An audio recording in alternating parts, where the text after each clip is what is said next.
జగదేక వీరుడు అతిలోక సుందరి. ఈ celluloid wonder వెనుక ఎంతో మంది ఛాంపియన్స్.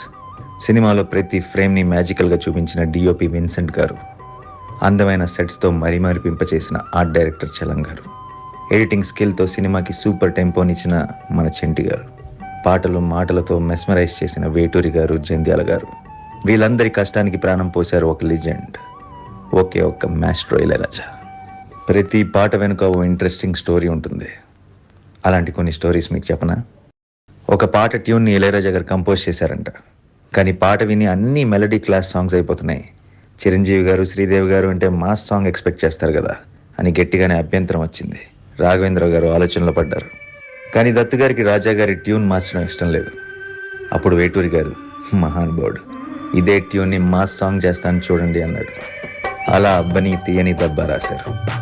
క్లాస్ ట్యూన్ని తెలుగు సినిమా హిస్టరీలో బిగ్గెస్ట్ మాస్ ట్యూన్గా తయారు చేశారు ఆ ఇద్దరు లెజెండ్స్, ఇళయరాజా అండ్ వేటూరి.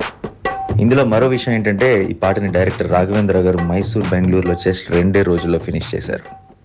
అదే మళ్ళీ మరో సాంగ్లో దేవకన్య మొదటిసారి మానస సరోవరంలో రావడం, అందాలలో మహోదయం పాట పిక్చరైజ్ చేయడానికి రాఘవేంద్రరావు గారు 11 రోజులు టైం తీసుకున్నారు.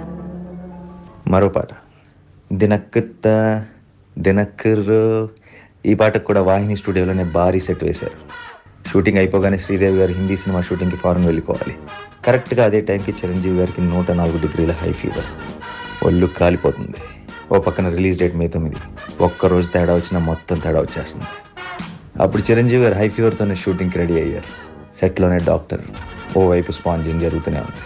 చిరంజీవి గారు శ్రీదేవి గారితో డ్యాన్స్. అసలు ఎక్కడైనా చిన్న తేడా అయినా కనీసం కనిపించిందా స్క్రీన్ మీద? అది చిరంజీవి గారంటే అని ఆ సంఘటన ఎప్పుడు తలుచుకుంటారు దత్తు గారు.